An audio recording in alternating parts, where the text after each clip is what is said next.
Hi, my name is Michael Bean, and I'm a professional acting teacher. This is your lesson for myfreeactingclass.com for Monday, December the 13th. Today, I'm going to be talking a little bit about talent agents, how to get one if you don't have one, and how to talk to yours if you do have one. And it's coming up on the end of the year, and it's a good time to touch base with your talent agent. So one of the things that I want to show you first is a resource that I built that I put on the website. Uh, which is the Confidence on Camera Handbook. And that's got some of this kind of foundational information. It's been a couple of years since I did a proper update of that, but I'm going to talk you through the changes in my thinking today, and that'll hopefully give you a sense of it. So if you went to myfreeactingclass.com, then and you scroll down, you would find the video archive, so it would show you all of the previous lessons. And right here, the Confidence on Camera Handbook, if you clicked anywhere on here, it would download this PDF that I'm about to show you. So this is something that it's an evolving document. I actually wrote this years ago. This is the 4th edition that we're working on now. It's how I got started teaching kids and teens, which is where I started my film and TV acting teaching in Vancouver, BC. And if we scroll down, acting terms, here we go, index, confidence, the industry, producer, casting director, talent agent, actor. This is the actor's food chain, if you will. And I'm going to quickly review that because it's been a while, since I did that here, and then take us into how to get a talent agent, or if you've got one, how to talk to them. Also, just a quick note that if you are interested in doing a self-tape, please email me info@myfreeactingclass.com, and I will send you a short scene that you can use for your practice self-tapes. We're going to be taking a holiday break, so there's no lesson on the 20th, the 27th, or the 3rd, January the 3rd, and we're starting up on January the 10th again. So if you were like, wait, what email did he say? Again, super straightforward. You just go here to myfreeactingclass.com. You scroll down, oh, there it is. Click there, info@myfreeactingclass.com. And that will take you to me. The first 10 or so folks each month who email me and say, send me a scene. I can send them a scene. That's usually like a real manageable amount. We probably don't have time to watch more than a dozen self-tapes inside of a couple of weeks anyhow, but I would love to push the capacity. If you overwhelm me with self-tapes, then I will just have to start sending you direct feedback if I can't give feedback in the lesson. And I have actually a fellow acting teacher who already volunteered to help. So the more self-tapes we get, the better. It means that I can show bits and pieces and select, and if we ever hit the point where we've got too many, then the fabulous Leanne Lapp, who taught a bunch of lessons last year, has already volunteered to help give direct feedback on self-tapes. Because that's one of the things that it really takes to get better is regular practice, being accountable to somebody else outside of yourself. And I want to create that opportunity here if I possibly can. Also, feel free to send me your audition self-tapes. If you've got something from a recent audition. Duke's done that for us a couple of times. And Dia, we haven't seen one of yours, for 6 months or so. But if you scroll back through the past lessons, you'll see a bunch of good tapes from Dia. Oh, Duke just threw in the chat window that he's had a self-tape earlier this week. I'm so sorry, I did not see that. So let's see if we can, and is that because of me or, oh, there it is. Aha. There's the download link. Excellent. Okay. So that was just me getting behind on emails a little bit. So I should be able to, if I'm lucky, get that downloading and talk to you at the same time without things getting too laggy. So back to talent agents. Oh yeah, good. And Dia's got some self-tapes to send us. Would please send in some self-tapes. I would love that. Adult gesture in there, careful. Okay, you might have to pause while we watch Duke's tape for the first time, just in case it's got a little too much adult content for us. Let's go back to the Confidence on Camera Handbook, right? So if we look in here, one of the things that I list in here is the actor's food chain, the producer, the casting director, the talent agent, the actor. So there's details, details, details.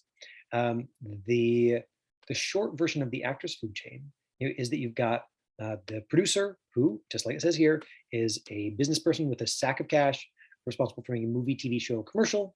Right, they hire basically everybody. Right, so you've got your producer. They hire the directors, producers in charge of the money. They make the final decisions, including about casting. Directors in charge of the story. Producer hires them as well. Sometimes the directors have influence on who gets cast, but a lot of the time it's the producers who make the final decision. I mean, the producers ultimately make the final decision. Sometimes they will allocate that to the director. So producers, top of the food chain. Casting director is in charge of the auditions. They're the gateway. They're the gatekeeper. And especially if you are auditioning in a smaller city like Vancouver that only has 9 film and TV casting directors, then making relationships with those gateway people extraordinarily important, because they're the ones who decide who gets an audition. They don't decide who gets cast, but they do decide who gets an audition. So you've got your producer in charge of the money, you have the director in charge of the story, casting director in charge of the audition, and particularly in charge of selecting who gets to audition. Very, very important. Right, casting director, da, da, da. Casting directors may receive 100 to 400 submissions for each role. Now, this was written in large part pre-pandemic, and so while at that point they were seeing between 10 and 40 actors in person, these days maybe they'll see 50 to 100 self tapes. They'll see 100 if it's like a very small role and they want to see a large number of brand new faces or something like that. But you're looking at about 50 self tapes. So a few more chances, but also they're casting the net wider. So, it's always a give and take, but at least there's more opportunities for folks who are just starting up. And almost all auditions are self-tape at this point. So casting director decides who gets cast. Now, talent agent is the next step, and professional talent manager who represents actors for film, television, commercials, helps them find book work. Okay, so the only folks who find out which auditions there are which projects are casting, what they're running auditions for, are talent agents. So if you don't have a talent agent, the likelihood of you hearing about a professional film TV project is very, very low. Generally speaking, you will only hear about them if they're what's called an open call, and those only happen every once in a while. And if there's an open call where they're like, anybody who wants to from anywhere submit, they're going to get submissions from all of the talent agents. Plus, they're going to get submissions from talent agents in other cities, in other countries, and lots of submissions from folks who are just like brand new and have no idea what they're doing. So thousands and thousands and thousands of submissions. Open calls, not the greatest investment of your time. If you get excited about them, of course, they're great practice. Every self-tape you do that you put energy into is fantastic practice. I think that if you were like, oh, I'm really counting on this one, that'd be a little bit like, I don't know, counting on a lottery ticket. A lot of the time, talking to film and TV casting directors in Vancouver, the open call auditions ultimately go to somebody who's already got a talent agent. A lot of the time, the way that Tiffany Mack, local casting director, expressed it to me is that producers have this fantasy of like undiscovered talent. And she said that most of the time what happens is she makes a list of, hey, here's the folks who are in Vancouver who you should probably see.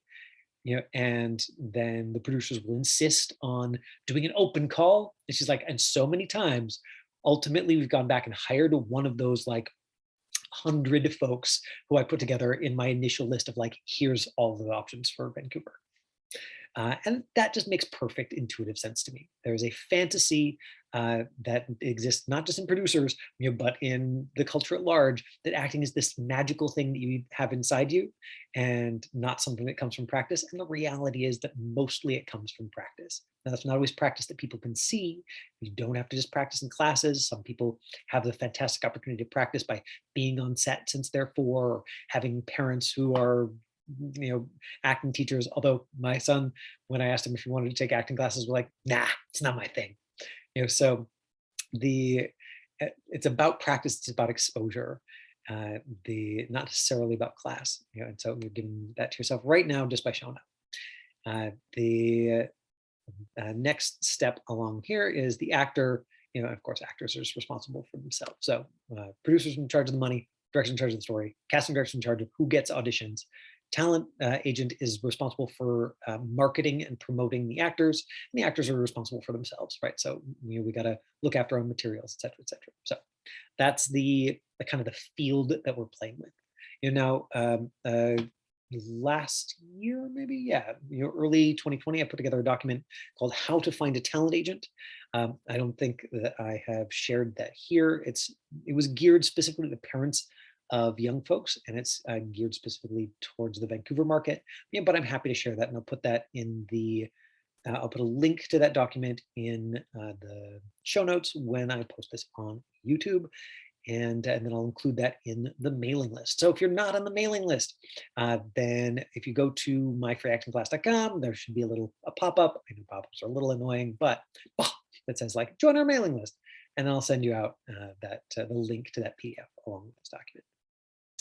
All right, so if we go to how to get a talent agent, where do I find a list of talent agents? And I made a list of 24 agencies that I have established relationships with through the kids and teen school that I've been running for a long time.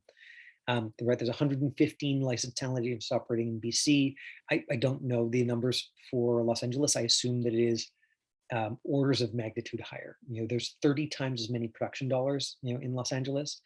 And so my guess is that there's going to be enormous amount more talent agencies there. Still, the most reputable ones likely to be a smaller number, but that's one of those things where maybe if you're deeply interested in the LA market or the Atlanta market or something, send me an email and I'll see if I can track down somebody who knows that scene and get their good advice. How do I know which is the best for me? Talks a little bit about boutique agencies or large agencies. This is one of the things that I wanted to go over today, is that trust is the foundation of the actor-agent relationship. So basically, you are hiring somebody who only gets paid if you get work. And so they have no incentive to tell you you're great when you're not, because they want you to be as skilled and competitive as possible. So really important, sort of thing happening in there. And the idea is that if that agent gives you advice because they have exposure to the market, and they've marketed actors, that's what they do professionally. And so they're the one who's most likely to really have insight on what kind of headshot is going to help me. How am I positioning myself? What kinds of roles, am I being sent out for?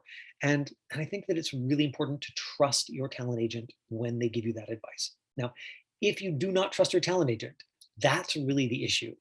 And so knowing how important trust is there, and knowing that almost every talent agent has been burned by actors who do not trust them, who approach them like, hey, this isn't working for me. That's also going to factor into in a moment when I talk about like, how do you check in with your talent agent if you already have one? So excitement is contagious. If you have an agent who believes in you, your skill and talent, your ability to get work, it's more likely they'll be able to market you effectively. That's just common sense, right? This talent agent is, among other things, a professional marketer. And if they have a product that's you that they're very excited about, then yeah, it's going to be way easier for them to reach out to casting directors and say, oh my God, my client Dia, you should really see her. She's amazing, amazing, amazing, amazing, amazing. Because that's not going to be them blowing smoke. If that comes from a place of like, they trust you and the quality of your work, you trust them and the quality of their advice, that relationship is going to be mutually beneficial both ways. Talks a little bit about roster sizes, where to send things,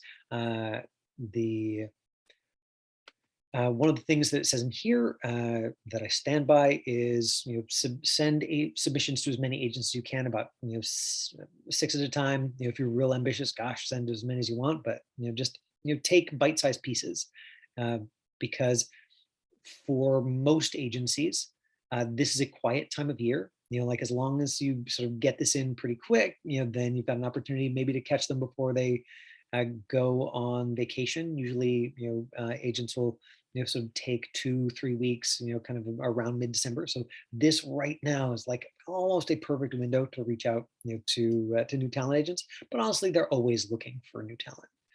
It's just a matter of finding somebody who has a space on their roster for somebody who looks like you.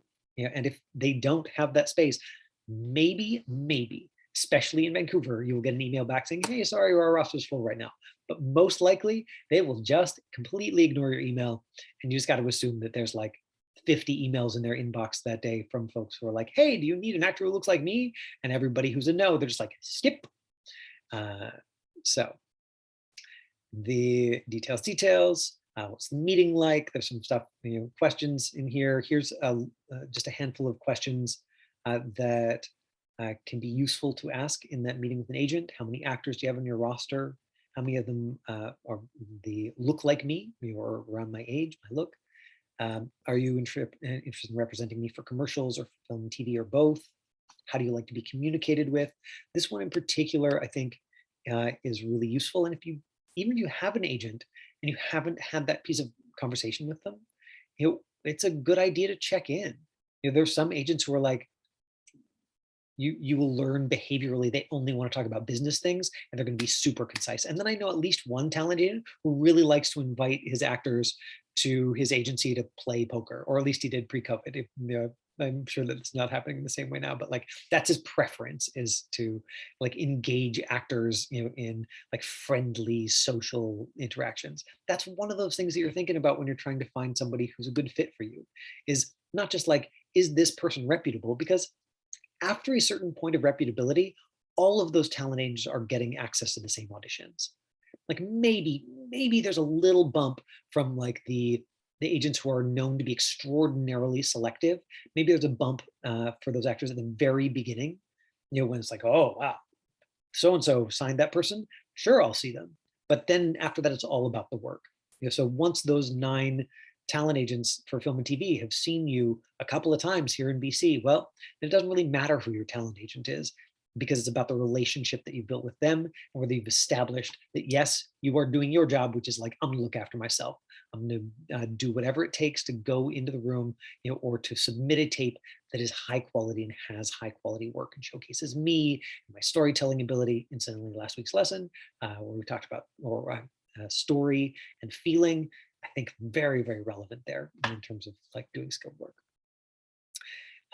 What about extras and background agents? So there's a little bit there, and half a dozen the extras agencies in the Vancouver and environs that were recommended to me. There's a resume template, details, and I've spent full lessons on that in the past, so you can always go back and hit the video archive. The Now, for Duke's question before we got recording today was, what about checking in with my own talent agent? Again, because it's a quieter time of the year, they're less likely to be negotiating lots of contracts. There are also fewer auditions coming in. This is a reasonable time to check in with your talent agent. And especially if they're especially if you're not getting the auditions that you want to be getting, or you're hungry for more than is happening right now. I would say it's really important to approach that conversation from a place of like, we are in this together, and how do I build trust? How do I communicate to my agent, that I trust them, and how do I build more trust in that relationship? Because the question is something like, is there anything I can do on my end? Like, sort of, here's what's happening for me in the last year. So basically, here's the email that I'm planning on sending to my agent in about a week, is just say, hey, wow, here's the just number of auditions, that I got, in the last year. And here's how that compares to the year before. So for me, specifically, it's like the number of auditions, that I had in the past year was very close to, and possibly even like a few more than the in-person auditions that I had in 2019. And so I want to send my talent agent, a message saying, wow, like, good for you, the in COVID, like, thank you very much. Now, you could also say, hey, here's how many auditions I had this year. Like, I'd love to, increase that number for next year, or I'd love to get in to see this casting director that doesn't see me. What are your thoughts on that? Like, here's what I can do on my end, or here's what I'm planning to do on my end. Would love your advice. And Duke, in particular, you could in that reach out say, do you have 15 minutes to talk to me about this? And or that would be my recommendation, that if you're going to you put that out there, that you put in some kind of like, man, thank you so much for what you're doing for me now. Like, here's how last year went. Here are my goals for next year. Like, here's what I'm doing. Would love your advice. And then, do you have 10 minutes? Do you have 15 minutes? Right? Like, here's a concrete ask, not a like, I'm going to ask you to emotionally take care of me. I'm going to ask you to listen to me complain about, my own dissatisfaction with the way things are going. More like, I've got a concrete plan. Like, here's where my energy is going. Do you think that my energy is going in the places that are the most useful? Is there anything else that you'd recommend? Can we have a conversation about that? Because that's collaborative, right? One of the things I think that is really important in going into a conversation with one's existing talent agent is you do not ask them to do emotional labor for you. That you don't approach them with like, here are all of my feelings about how my career is going right now. Can you take care of me? Because of course, most folks are either going to go into a sense of like appeasement and obligation, or they're going to put up some boundaries. And either way, I think that gets in the way of the trusting, collaborative business relationship that you want to have with your talent agent on an ongoing basis. So, like, complain to your friends. Come here and complain to me. I mean, maybe after we stop the recording. But then go to your talent agent.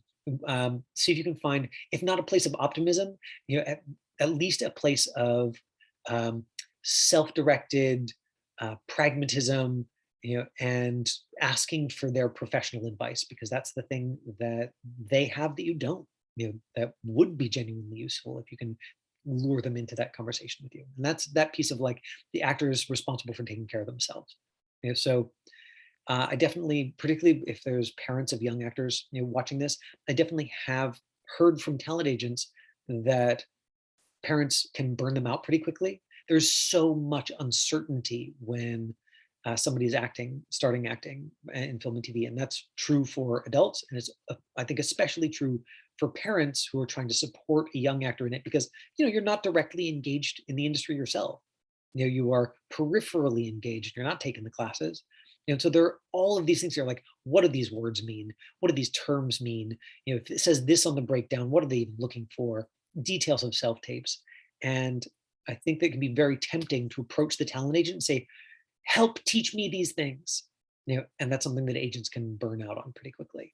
There are a few agents in town that I know of that really like to take a caretaking, empathic, hands-on approach, but a lot of them are very busy business people who are dealing with 300, 400 to 500 emails, phone calls, text messages a day, and they don't have a lot of that education energy in them. So, come here, ask me your questions. There are free parent workshops. There's a whole stack of YouTube videos, now on the website. You can go look at those things. A question that comes up sometimes is, is it appropriate to send your agent something, at the end of the year? If that's your style, like, again, this is about your personality and their personality, and so, like, should you bribe them? No, I don't think so. If you're like, I love my talent agent, and like, I'm so pleased about like the work that they've done, this year, or this is just like, I'm a Christmas present giver. Sure, like, send flowers or a bottle of wine, or something, that's consumable and is not just gonna like sit around their desk and look like it's marketing material for you. Or send a card, or send a nice email. Like I said, this is a good time of year to check in. But really, like, I think if you're approaching it from a place of collaboration, pretty much any time's a good time to check in. Okay. Any questions from those of you who are listening about what I've covered? Talking to your agents, anything more specific that came up for you while you were listening that you want to run by me? Um, what kind of advice should you ask your agent for? For your own development and growth Of in the course. profession? Yeah. Well, just think about what their job is, right? A talent agent is not an acting teacher. They're not a professional actor. They've been exposed to a lot of professional actors, but they're a professional marketer. So your talent agent, like anybody, is going to have an opinion about absolutely everything. So depending on your relationship, if you say, "Hey, what classes should I take?" Or like, "What do you think I need to do to grow and learn as an actor?" You might have an opinion about that. Do they necessarily have a lot of the exposure to know like what works or not? I don't think so, because mostly what they're being exposed to is like, are this person's self tapes good or not? Does this person book or not? The thing that, in my opinion, is the most useful to ask your talent agent about is marketing, because that's the thing that they do the most. And really, they're the only person on that food chain who understands what that looks like, because the only person sending out stuff to talent agents or to casting directors every day, and seeing which ones get bites and which ones don't. So the like I said, my suggestion is that you put in here's what I'm thinking, here's where I'm planning to prioritize. Does that seem right to you? Is there anything else you'd suggest? Because that, to me, that's proactive. It's not an open end. The more open ended the question, the more likely you are to simply get no response if an agent is overwhelmed. Or right. Whereas if you say concrete, like, here's a list of 3 things, I'm prioritizing, this one. Do you think that that's the right thing? Is there anything else? I think that that's when um, you're going to be more likely to get a response. Of course, I don't know. You never know what kind of day you're going to catch them on, and I don't know what your specific relationship with your talent agent is like, but that's what I recommend. Is that helpful? Right. So possible things on that list for yourself might be, okay, I'm taking this kind of class right now. I'm focusing on this. My plan is to like upgrade my equipment at home to like make my tapes look better, or my plan is to do this kind of training or practice, to really hone in on like this thing that I'm seeing in my self tapes that I'd like to be better. Right. So here's a technical thing. Here's an acting thing. Um, I'm going to try and get new headshots. I'm planning on hitting the gym a lot and like bulking up, or trimming down, or growing a beard, or growing my hair out, or dyeing my hair, or like these are things that are marketing specific. And so especially if you are somebody with long hair, that's something that can be really useful to check in with your agent on. Right? Like, do you think it'd be helpful for me if I had red hair because I'm thinking about going that direction? As opposed to just doing it and then going like, "Hey, agent, by the way, totally changed how I look. I'll get headshots to you eventually." Right?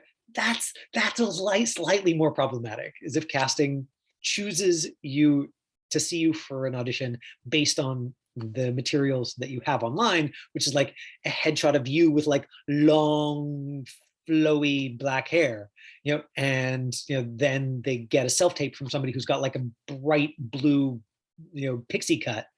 That's not necessarily going to like tick the long flowing black hair box that they were looking for.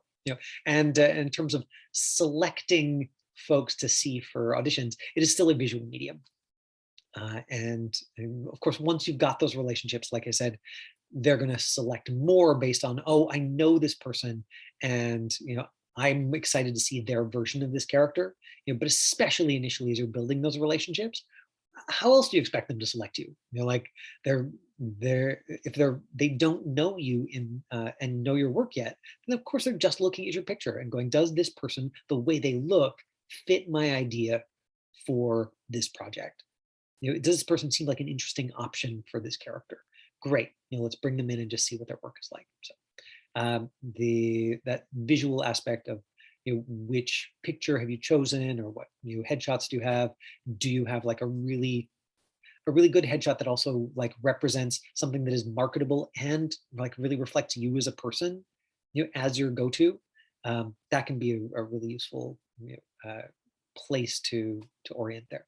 And just if you want to engage them in that conversation, like I said, I think that it is really reasonable, once a year, at least, to say, hey, do you have 15 minutes? Like, can we talk about this thing? And and I think that that getting no reply from your agent, which I'll have actors say, "Well, I asked my agent this and I didn't hear anything back." That also is information. If you say to your agent, "Hey, I'm doing these things. I'd love your input. Do you have this very short span of time?" And your agent can't send you a message saying, "Gosh, like I'm really crazy, full right now, but like we could do that in February." You know, right? If you don't have enough open communication there that your agent is going to respond to that request, then I would say that's useful information for you. And maybe you need to do some relationship building. Basically like, what is it that's going on that they're not answering your messages? And don't jump to thinking that the actors do this all the time. They're like, I know exactly why my agent's not responding to my emails. No, you don't. You really don't. They've got lots of stuff going on. Not only do they have their lives going on, but they have, like I said, 500 emails a day and contracts, and who knows if they ended up in a spam folder or whatever. But I would say, if you don't get a reply, gently follow up a week later. If you don't get a reply, follow up with a little phone call, like 15, 26. Hey, I sent you a couple of emails. We want to check in about this very specific thing. Let me know when you've got 10 minutes. Merry Christmas. Right, like whatever your style is, but brief. There's a business professional. Their job is not to not their job is not it is not their job. That's the word I'm looking for. It's not their job, to take care of your feelings. And so as long as you're careful about that, and you're approaching it like a business relationship, then I think you're in good shape. Dia said that she sent us some good news, so let me just jump in. Okay. Dia just said, it's been a crazy couple of months. I want to share some news. I did a 3-episode guest part arc on Good Karma Hospital season 4, British series. I'm also going to India for a week of filming a Hindi language Bollywood project. Got to work alongside a wonderful Canadian actor. Wow, congratulations. Woo! And she threw in some gratitude for the lessons and the guidance, and that it was helpful during the lockdown. So, oh man, these pictures are so great. Okay, I'm going to show you some pictures of Dia being in this cool project so that you can celebrate for her. There we go. Look at that.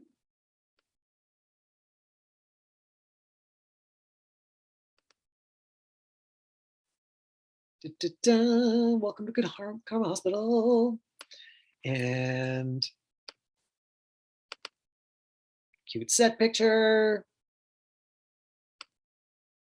And Dia marking up her script and getting ready. Look at you with your highlighters. Congratulations, Dia. That's so great. Yeah, I'm really, really pleased for you. Like, you working hard during the pandemic, and you kept sending us evidence of it. So, like you've really been working for that one. I'm just so pleased to see some of that energy coming back at you. I'm not surprised, and I'm very, very pleased. All right, let's watch a couple of self tapes, and then if you don't have questions, then we can wrap from there. So last take of Natalia. This is the one that we looked at last week. She sent one more, that's a little bit warmer, and so I want to show you that, and, wrap out the comedic scene she was working on.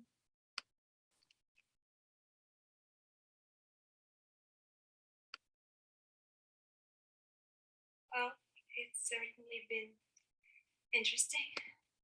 Right. So one of the pieces of feedback last week, was, hey, this is a comedy. There's a romance element. The relationship with this person you're talking to is sort of got to carry you through the entire show. In this case, the show got 2 seasons, but this was part of the audition sides, for the main character. And so you can see she's trying to make it softer and warmer.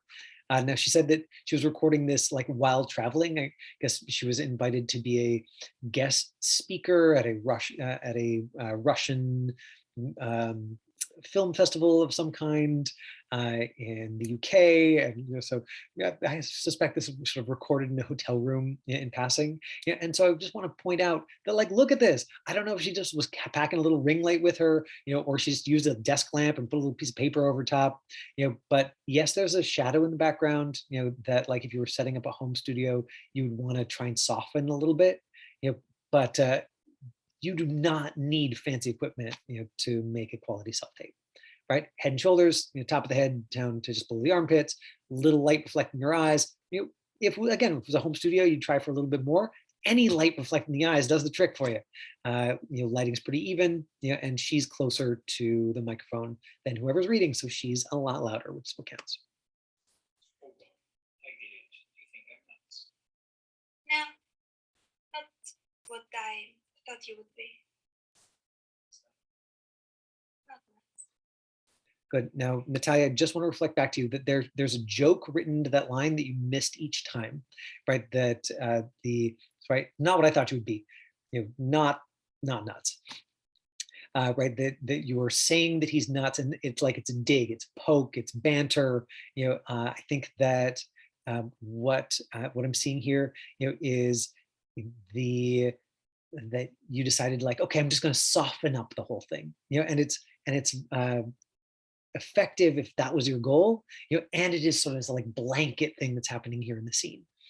One of the, if you're doing like especially in English language comedy, I would really recommend getting somebody who is a like ideally somebody who's an actor and somebody who is a native English speaker to go over it with you. Ideally somebody who like understands comedy, because some of this pacing stuff just can be so useful to get input on. And I don't want it to take you off your interpretation of the character, but there are these little bits that can be very, very difficult, if the English is, I guess, a second language, or that you're kind of coming into that without the cultural background, that it can be really useful just to have somebody, anybody, look over it with you, and kind of like help you hit those bits that are sarcasm, or have like that banter edge to them, where there's an implicit communication level to the comedy. So I've plugged this before. I do not have a financial stake in this company. It's called weaudition.com.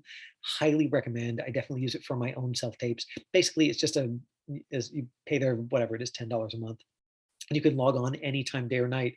And there will be folks on there, many of whom who are coaches, who are saying, have like, here's my rate, book me for 15 minutes, book me for half an hour, but then there's also lots of folks on there who are just like, hey, I'm just doing this for experience. I read for tips, you pay me $2, to book me for 15 minutes. Like, so if you don't have like actor friends who you can reach out to, and you don't want to spend any money, or very little money, there's an access point that you have for professional film and TV actors. Used to be just a regular guy. It's like some Joe. Oh, really? What did you do? The editing for a science magazine. Then I read about an asteroid. How it's going to pass right by the Earth in 8 months and 12 days. Look at that reaction. Isn't that nice? The like simple breath, look down, there's like she's letting it emotionally affect her there. An asteroid is going to crash into Earth. Then why didn't we hear anything from NASA? I think if an asteroid was going to hit us, we would know. Right, so the humor, the ease there is really nice. I wonder about sort of applying a vocal quality, and sort of making everything high and light. Again, if your goal, is to come across really soft, like, then it's working. I think that we're losing a little bit of the range here. And if for anybody who's been watching these lessons over the last couple of weeks, this is the real work. It's like, okay, what about this? What about that? There's no perfect here. It's just, here's something you might try, might take it in a slightly different direction, might add one layer of detail. It's the nature of it, and I want to get you excited about the process, because I don't think that we will ever hit a spot as professional actors where we're like, okay, this is perfect, and I don't want to ever change a thing, and there's nothing I can add to this.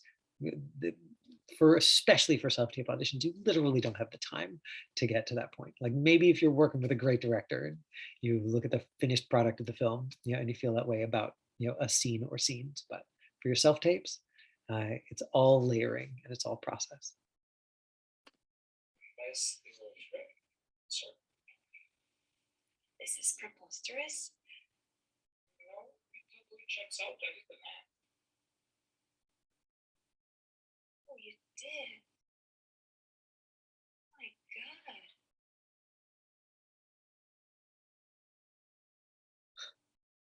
Okay, so there's Natalia's last self-tape. Thank you, Natalia, for being brave and being our example, showing us some self-tapes over the last couple of weeks. Now, the content warning. Apparently, Duke makes a rude gesture at some point in the self-tape, and I've not yet had a chance to watch it, so we're going to watch it live. Let's take a look at Duke's most recent self-tape as well.